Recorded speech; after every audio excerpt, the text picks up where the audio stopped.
Hi friend, स्वागत है आप सभी का रेलवे फ्रेंडली यूट्यूब चैनल में। तो फ्रेंड, जैसा कि आप सभी जानते हैं, आरआरबी के द्वारा रेलवे ग्रुप डी भर्ती 2025 का नोटिफिकेशन जारी किया गया था और इसके लिए ऑनलाइन आवेदन हो रहे थे, जिसका डेट जो है समाप्त हो चुका है। तो फ्रेंड्स, उम्मीद करते हैं कि आप लोगों ने सही तरीके से इसका ऑनलाइन आवेदन किया होगा। तो आज की इस वीडियो में बात करने वाले हैं कि जो ग्रुप डी भर्ती का जो मेडिकल होता है, मेडिकल टेस्ट होता है, किस प्रकार से होता है, मेडिकल में क्या क्या चेक किए जाते हैं, हमारा मेडिकल किस प्रकार से हुआ था। मैं अपने मेडिकल के एक्सपीरियंस के आधार पे आप लोगों को इस वीडियो के माध्यम से संपूर्ण जानकारी देने वाला हूं। तो वीडियो में एंड तक बने रहेंगे और चैनल में नए हैं तो चैनल को सब्सक्राइब कर बेल आइकन को भी प्रेस कर लेंगे, जिससे आगे जो भी वीडियो जाए उसकी नोटिफिकेशन आपको मिलती रहे। तो चलिए फ्रेंड्स, वीडियो में आगे बढ़ते हैं। आप लोगों को मेडिकल से संबंधित सभी जानकारी, संपूर्ण जानकारी इस वीडियो में मिलने वाला है। तो फ्रेंड्स, सबसे पहले बात करें कि इसका जो सिलेक्शन प्रोसेस होता है, जिसमें 4 स्टेप्स आप लोगों को गुजरना होता है। जैसे फर्स्ट में इसका कंप्यूटर बेस्ड टेस्ट यानी कि सीबीटी मोड में एग्ज़ाम होगा। उसके बाद इसमें यदि आप क्वालिफाई कर जाते हैं, एक कटअप जो निर्धारित किया जाएगा, उसमें यदि आप क्वालिफाई कर जाते हैं तो आप लोगों का फिजिकल एफिशिएंसी टेस्ट यानी कि पीईटी, जिसमें कि रनिंग वगैरह जो होता है, आप लोग से करवाया जाएगा, यानी कि फिजिकल एफिशिएंसी टेस्ट होगा। इसमें यदि आप क्वालिफाई कर जाते हैं, इसमें आप पास हो जाते हैं, उसके बाद आप लोग का डॉक्यूमेंट वेरिफिकेशन और मेडिकल एग्जामिनेशन, ये जो है कि दोनों साथ साथ होते हैं। एक समय जो है कि आप लोग को इसके लिए बुलाया जाएगा। तो यहाँ आप लोग को सिलेक्शन प्रोसेस के बारे में जानकारी होगा कि 4 स्टेप से आप लोगों को गुजरना है। तो यहाँ पे हम बात करते हैं रेलवे ग्रुप डी जो 2025 का मेडिकल टेस्ट होने वाला है, इसके बारे में। यहाँ पे सबसे पहले आप लोगों को जानकारी होना चाहिए कि जो मेडिकल टेस्ट होता है उसमें क्या क्या चेकअप जो है कि किया जाता है। तो सबसे पहले बात करेंगे ब्लड टेस्ट, यानी आपका ब्लड टेस्ट सबसे पहले होगा। उसके बाद यूरिन टेस्ट यूरिन का टेस्ट किया जाएगा। उसके बाद एक्सरे किया जाएगा लंग्स का, यानी जो फेफड़ा होता है उसका एक्सरे किया जाता है। हार्ट का ईसीजी होता है। हाइड्रोसिल टेस्ट होता है। उसके बाद piles test, ear test, free movement of joint, यानी कि जो भी आपका जहाँ पे ज्वाइंट है, जैसे हाथ पैर का जो ज्वाइंट होता है, फ्री से मूवमेंट कर रहा है कि नहीं, अच्छे से मूवमेंट कर रहा है कि नहीं, इसके बारे में भी चेकअप होता है, यहाँ पे टेस्ट लिया जाता है। इसके बाद यहाँ पे विजन टेस्ट होता है। विजन टेस्ट में भी आप देखेंगे तो अलग अलग प्रकार का वहाँ पे टेस्ट होगा। जैसे विजन टेस्ट में यहाँ पे बात करते हैं तो सबसे पहले आप लोगों का कलर ब्लाइंडनेस टेस्ट होता है। ये कैसे होता है, आप लोग को सभी जानकारी आगे देने वाला हूँ। उसके बाद यदि बात करें तो सर्जरी टेस्ट, यानी आँख का जो सर्जरी होता है, आप लोग जो है कि अपने आँख का सर्जरी करवाए हुए हैं कि नहीं करवाए हुए हैं, इसका भी टेस्ट वहाँ पर लिया जाता है। उसके बाद यहाँ पे नियर विजन टेस्ट होता है, आंखों का नियर विजन टेस्ट होगा। और एक होता है डिस्टेंट विजन टेस्ट। ये विजन टेस्ट में सभी देख रहे हैं। इसके साथ साथ आप लोग का एक टेस्ट होगा नाइट विजन टेस्ट। तो ये सभी टेस्ट जो है कि आप लोगों का किस प्रकार से लिया जाता है, किस प्रकार से वहाँ जब आप मेडिकल के लिए आप जाएंगे तो किस प्रकार से आप लोगों का यह टेस्ट होगा, सभी जानकारी आप लोगों को आगे देते हैं। आगे बढ़ने से पहले चैनल में नए हैं तो सब्सक्राइब जरूर से करेंगे और वीडियो को लाइक कर देंगे और अपने दोस्तों में भी शेयर कर देंगे। तो फ्रेंड्स, यहाँ पे हम बात करते हैं सबसे पहले यूरिन टेस्ट के बारे में। तो फ्रेंड्स, यदि आपका रिजल्ट हो जाता है तो मेडिकल के लिए जब आप लोग को बुलाया जाएगा, तो मेडिकल के लिए जब बुलाया जाएगा तो सबसे पहले जो है कि यहाँ पे फर्स्ट जैसे आप वहाँ पे पहुँचेंगे तो बिना खाए पिए जो है कि आप लोग को वहाँ पहुँचना होगा। और वहाँ पे पहुँचने के बाद जो है कि आप लोग का यूरिन टेस्ट के लिए एक जो है कि डब्बा इस प्रकार से दिया जाएगा। यह डब्बा आप लोगों को लेकर जाना होगा और जाकर इस डब्बे में आप लोग को अपना यूरिन जो मूत्र होता है वह इस डब्बे में आप लोगों को लेकर आना होगा और जाकर वहाँ पे डॉक्टर जो भी होंगे वहाँ पे टेस्ट लेने वाले, उन लोगों के पास जाकर वहाँ रख देना होगा। तो इसमें जो भी इस जो आपका यूरिन टेस्ट होगा, इसमें इससे ये जानकारी हो जाएगा कि आपके अंदर कुछ किसी तरह का कोई बीमारी है या नहीं है, इसके बारे में डॉक्टर लोग जो है कि पता कर लेंगे। तो सबसे पहले आपका यूरिन टेस्ट होगा और उसके बाद बात करें यहाँ पे यूरिन टेस्ट के बाद आप लोग का ब्लड टेस्ट होगा। तो आप लोग को ये ध्यान रखना है कि जब आप जाएंगे तो वहाँ पे ब्लड टेस्ट के समय भी आप लोग को कुछ खाना पीना नहीं है। यहाँ पे ब्लड टेस्ट के लिए जो है कि आप लोग के बॉडी से कुछ ब्लड का सैंपल जो है कि निकाला जाएगा। सैंपल निकालने के बाद जो है कि उन लोग रख लेंगे और वह अपना चेक कर लेंगे कि आपके शरीर में, आपके बॉडी में जो है किसी भी प्रकार का कोई बीमारी है कि नहीं। ये आप लोगों को यहाँ पे जो डॉक्टर लोग हैं जो चेकअप करेंगे उन लोगों को ब्लड टेस्ट के दौरान जो है कि पता चल जाएगा आपके अंदर कोई बीमारी है या नहीं है। तो ये जो 2 टेस्ट आप देख रहे हैं, यूरिन टेस्ट हो गया या ब्लड टेस्ट हो गया, ये दोनों टेस्ट जो है कि आप करवाएंगे तो आप लोग उससे पहले कुछ भी खा पी कर नहीं जाएंगे। पानी वगैरह पी सकते हैं, पानी अगर पिएंगे तो अच्छा रहेगा। यहाँ पे ब्लड टेस्ट सॉरी जो यूरिन टेस्ट होगा उस समय जो है कि आपके लिए फ़ायदेमंद रहेगा। आप पानी जो है कि पानी का सेवन जो है कि कर सकते हैं, वहाँ पे पानी का उपयोग कर सकते हैं, लेकिन कुछ जो अन्य पदार्थ है आप लोग नहीं खाएंगे। तो ये जब ब्लड टेस्ट होगा फ्रेंड्स उसी समय जो है कि वहीं पे जो है कि आप लोग का बीपी का टेस्ट लिया जाएगा, यानी जो भी ब्लड प्रेशर जो होता है जैसे 120/80 होना चाहिए। ये जो देख रहे हैं इस प्रकार से आप लोग का बीपी का टेस्ट भी लिया जाएगा। आप लोग का जो है कि एक्सरे लिया जाएगा लंग्स का, यानी जो फेफड़ा होता है उस फेफड़े में लंग्स का जो है कि यहाँ पे एक्सरे किया जाएगा। एक बेड पे जो है कि वहाँ पे एक एक्सरे का जो मतलब मशीन होता है उसके पास जो कि आप लोग को सुला दिया जाएगा और वहाँ पे आपका जो लंग्स है उसका एक्सरे लिया जाएगा। यहाँ पे देखा जाएगा कि कहीं पे जो लंग्स है उसमें कहीं गांठ तो बना हुआ नहीं है या कहीं पे मतलब कुछ क्रैक तो नहीं है या फिर और भी सूजन वगैरह है या नहीं है, इसके बारे में वहाँ पे चेक किया जाएगा। क्योंकि यहाँ पे ग्रुप डी का जो यहाँ पे वर्क देखेंगे तो थोड़ा हार्ड वर्क भी करना पड़ता है। तो ये सब चेक जो कि अच्छे से किया जाएगा, यानी कि लंग्स का एक्सरे जो है किया जाएगा। जब लंग्स का एक्सरे हो जाएगा उसके बाद हार्ट का ईसीजी होगा। यहाँ पे देख रहे हैं इस प्रकार से कुछ ईसीजी हार्ट का किया जाता है, यानी जो आपका हृदय है उसका सही से चेकअप किया जाएगा, सही से वर्क कर रहा है या नहीं, या किसी प्रकार का कोई इन्फेक्शन है या नहीं। यानी ईसीजी टेस्ट जो है कि ईसीजी टेस्ट किया जाएगा किसका, तो हार्ट का जो आपका हृदय होगा। अब ये जब टेस्ट हो जाएगा उसके बाद आप लोगों का हाइड्रोसिल टेस्ट होगा। हाइड्रोसिल में यहाँ पे देखा जाएगा कि जो भी आपका हाइड्रोसिल है उसमें यहाँ पे जो पानी वगैरह है कि नहीं, पानी या फिर साइज़ जो है कि छोटा बड़ा तो नहीं है। ऐसे नॉर्मली सभी का थोड़ा बहुत जो है कि छोटा बड़ा होता है, आप लोगों को घबराने की आवश्यकता नहीं होगा। लेकिन यदि आप लोग का साइज़ जो है कि बहुत ज़्यादा छोटा और बड़ा डिफरेंस अगर दिख रहा होगा या फिर आपके हाइड्रोसिल में कुछ पानी वगैरह जो है कि जम गया होगा, पानी का अंश होगा, तो आप लोग जो है कि मेडिकल में जाने से पहले आप इसका ऑपरेशन भी करवा सकते हैं। पहले से ऑपरेशन करवा कर आप वहाँ पे मेडिकल में पहुँच सकते हैं। तो आप इसको देख लीजिएगा। यदि आपके पास कुछ इसके लक्षण दिख रहे होंगे तो आप जो कि डॉक्टर से मिलकर आप इसका इलाज भी करवा सकते हैं। इसका इलाज करवा कर आप जाएंगे तो वहाँ भी कोई प्रॉब्लम आप लोग को नहीं होने वाला है। तो यहाँ पे हाइड्रोसिल टेस्ट जो है कि लिया जाएगा। इसमें क्या किया जाएगा आपको यहाँ पे पता चल ही गया होगा। कहीं एक रूम में ले जाया जाएगा, वहाँ पे जो है कि आप लोग का जो भी ड्रेस होगा वह ओपन करवा दिया जाएगा और वहाँ पे टेस्ट इसका किया जाएगा। इसके साथ साथ जो है कि एक बवासीर जो पाइल्स जिसको बोलते हैं, पाइल्स का भी चेकअप होगा। आप लोगों को खांसने के लिए बोला जाएगा या झुकने के लिए बोला जाएगा, झुक कर जो है खांसने के लिए बोला जाएगा। वहाँ पे पाइल्स का जो बवासीर जिसको बोलते हैं उसका भी चेकअप साथ साथ में लोग जो है कि वहीं पे कर लेंगे। जब हाइड्रोसिल का टेस्ट हो जाएगा उसके बाद ईयर टेस्ट होगा। ईयर टेस्ट में क्या होता है कि आप लोगों को कहीं एक टेबल पे बैठा दिया जाएगा और बैठाने के बाद जो कुछ व्यक्ति जो हैं कि आपसे मतलब कुछ दूरी पर जो है एक उचित दूरी पर कोई व्यक्ति रहेगा, वहाँ से कुछ धीरे धीरे कर आप लोग कुछ बोलेंगे और बोलने के बाद जो है कि पूछेंगे कि मतलब जो कि क्या बोला गया है। इस प्रकार से यदि आप सही से जानकारी दे देते हैं कि उनके द्वारा जो कहा गया शब्द होता है, यदि आप उनको बताते हैं तो इस तरह से आप लोगों का आई का टेस्ट जो है कि होता है। ज़्यादा कुछ इसमें मशीन वगैरह लगाकर जो है कि टेस्ट नहीं किया जाता है, बस नॉर्मली जो है कि कुछ बातें जो है कि वहाँ पे बोलते हैं वही आप लोग को सुनकर बताना होता है। तो इस तरह से ईयर टेस्ट आपका हो जाएगा।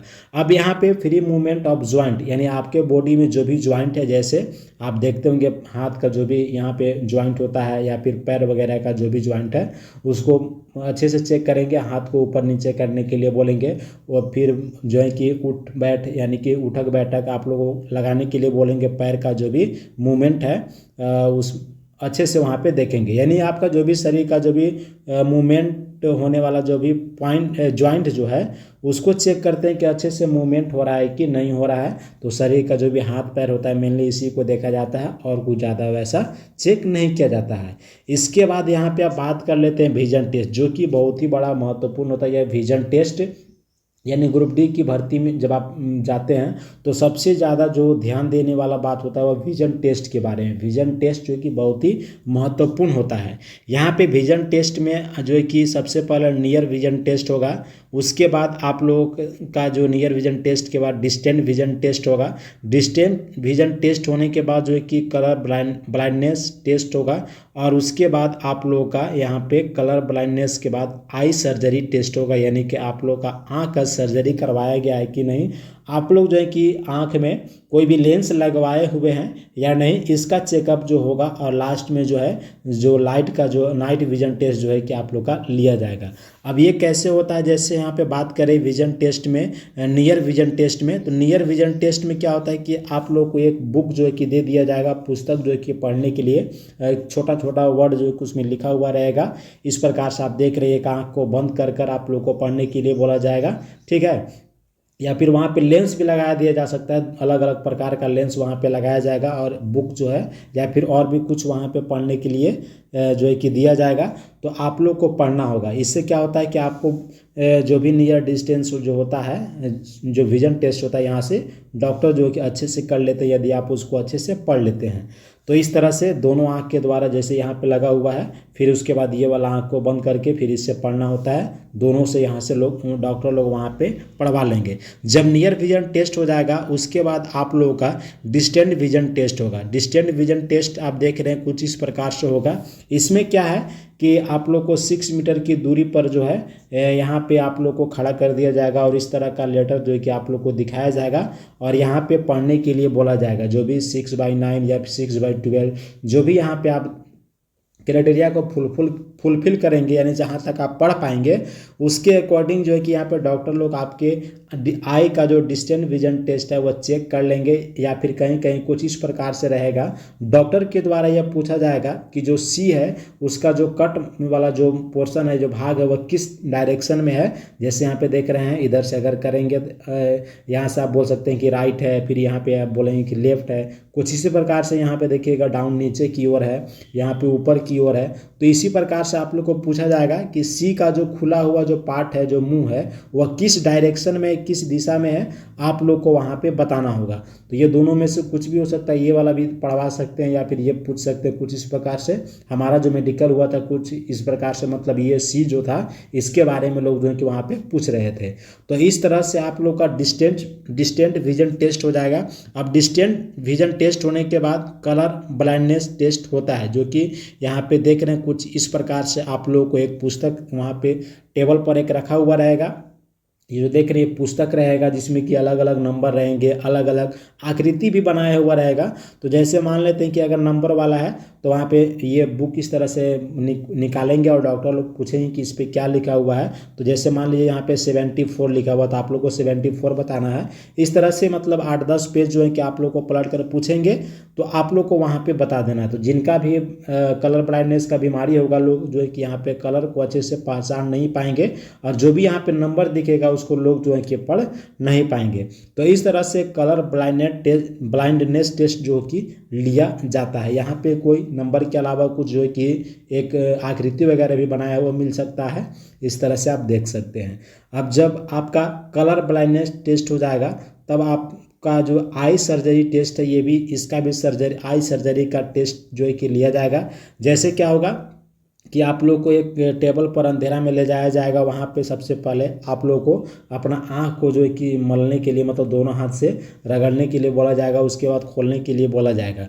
तो वहाँ पे जो डॉक्टर रहेंगे वह लेंस के द्वारा, यहाँ पे कंप्यूटर के द्वारा जो है कि चेक करेंगे जो आपका आइरिस है, जो मतलब आँख जो है, इसमें किसी प्रकार का कोई सर्जरी करवाया गया है, कोई लेंस लगवाया गया है या नहीं लगवाया गया है। और जो ब्लैक पोर्शन अंदर वाला होता है, इधर उधर घुमाने के लिए, मूव करने के लिए बोलेंगे, तो आप लोग को मूव करना होगा। यहाँ से डॉक्टर जो है कि अपने लेंस के थ्रू जो है कि देखेंगे। यहाँ से आपका यदि आपका सर्जरी करवाया हुआ होगा आँख में, या फिर आप जो है कि किसी प्रकार का लेंस लगवाए हुए होंगे, तो आप लोग को पहले ही जो है कि बता देना होगा। इसमें यदि आप बता देते हैं तो कुछ कुछ ऐसे पोस्ट है जो कि आप लोग को वहाँ पे मिल जाएगा, आप लोग घबराने की आवश्यकता नहीं है। लेकिन आप लोग को ये सर्जरी या फिर लेंस अगर लगवाए हुए हैं तो आप लोग को इसे छिपाना नहीं है, क्योंकि आप कितना भी छिपा लीजिएगा डॉक्टर लोग वहाँ जो है कि अच्छे से पता कर लेंगे, उन लोगों को मालूम चल जाएगा। तो यहाँ पे छिपाने की आवश्यकता नहीं है, यदि आप करवाए हुए होंगे तो आप जो है कि वहाँ पे बता देंगे। तो इस तरह से यहाँ पे आपका आई सर्जरी टेस्ट का जो है कि वहाँ पे लिया जाएगा, यहाँ इस तरह से आप देख सकते हैं। इसके बाद आप लोगों का जो है कि नाइट विजन टेस्ट लिया जाएगा, एक अंधेरा कमरा में ले जाया जाएगा और वहाँ पे अलग अलग कलर, जैसे आप ग्रुप डी के फॉर्म भर रहे हैं तो मेनली ये 3 कलर जो है कि रेड, येलो, ग्रीन, यही तीनों कलर के बारे में वहाँ पे आप लोग को दिखाया जाएगा। और भी 1-2 कलर हो सकता है, ऑरेंज कलर भी देखने को मिल सकता है। तो ये तीनों कलर दिखाने के बाद जो है कि आप लोग से पूछा जाएगा वहाँ पे कि अलग अलग कलर दिखाएंगे, जैसे अगर रेड दिखा रहे हैं तो पूछेंगे किस कलर का है, मतलब कौन सा कलर जो है कि अभी दिख रहा है, तो आप लोग बता देंगे रेड। अगर ग्रीन दिखाएंगे तो आप लोगों को ग्रीन बता देना है, अगर येलो दिख रहा हो तो येलो बता देंगे। तो इस तरह से आप लोगों का नाइट विजन टेस्ट जो है कि हो जाएगा। तो इस तरह से विजन टेस्ट जो होता है बहुत ही महत्वपूर्ण होता है। आप लोगों का जितने भी तरह का आई का जो विजन टेस्ट है, कुछ इस प्रकार से आप लोगों का नाइट विजन टेस्ट या फिर जो भी है सभी टेस्ट जो है कि हो जाता है। फ्रेंड्स, यदि आप ग्रुप डी के फॉर्म फिलअप किए होंगे तो उसका जो नोटिफिकेशन जारी किया गया था उसमें आप देख रहे हो मेडिकल स्टैंडर्ड कुछ दिया गया था आई के बारे में, विजन से संबंधित कुछ आप लोग को यहाँ पे जानकारी होना चाहिए। जैसे मेडिकल स्टैंडर्ड में यहाँ पे देखिएगा वहाँ पे कौन कौन सा मेडिकल स्टैंडर्ड जो है कि मांगा गया, तो A2 होना चाहिए या फिर A3 होना चाहिए, B1 होना चाहिए, B2 होना चाहिए, C1 होना चाहिए या फिर C2 होना चाहिए। इसमें अलग अलग क्राइटेरिया है, आप देख लीजिएगा। जैसे अगर A2 यहाँ मांगा गया है तो जिसमें डिस्टेंट विजन जो है कि 6/9 का होना चाहिए विदाउट ग्लासेस, मतलब कि बिना ग्लास का आप लोग का जो आँख का जो दोनों आँख का विजन जो है वह 6/9 का होना चाहिए। ये मेनली जो है कि जो लोको पायलट बनते हैं या स्टेशन मास्टर बनते हैं, गार्ड बनते हैं, जो गुड्स गार्ड हो गए, या फिर जो पॉइंट्समैन, यानी ग्रुप डी में देखा जाएगा पॉइंट्समैन, तो ये जो सभी पोस्ट है उन सभी में जो है कि A2 मेडिकल स्टैंडर्ड जो है कि मांगा जाता है, यानी A2 होना चाहिए।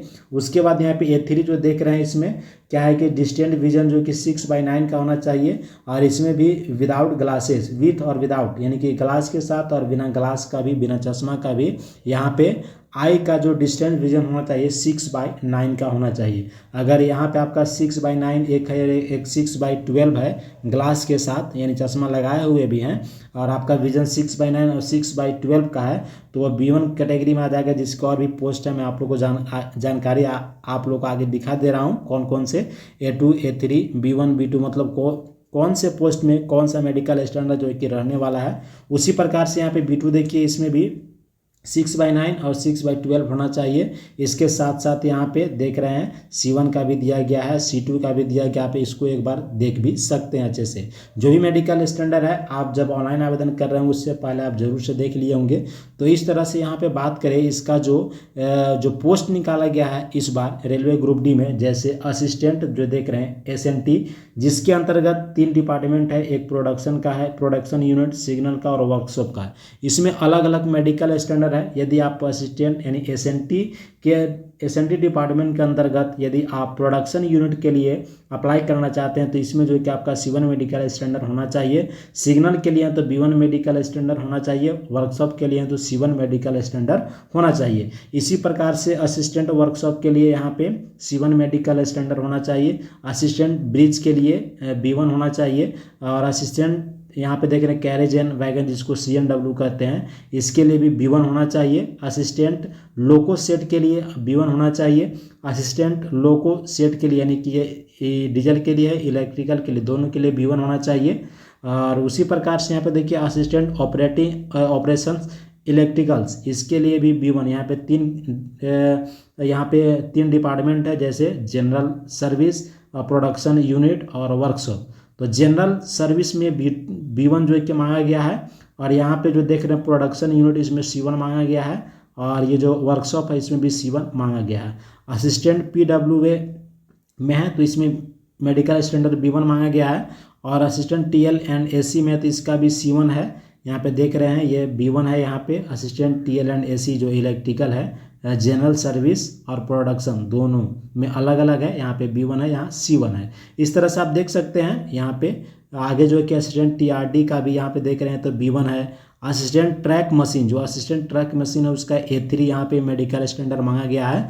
इसके साथ साथ यहाँ पे जो पॉइंट्समैन भी देख रहे हैं, जो ट्रैफिक असिस्टेंट जिसको बोलते हैं, इसके लिए मेडिकल स्टैंडर्ड A2 जो है कि रखा गया, यानी कि इसका मेडिकल स्टैंडर्ड A2 होना चाहिए। इसके साथ साथ यहाँ पर ट्रैक मेंटेनर 4 देख रहे हैं, इसका मेडिकल स्टैंडर्ड जो कि B1 मांगा गया है।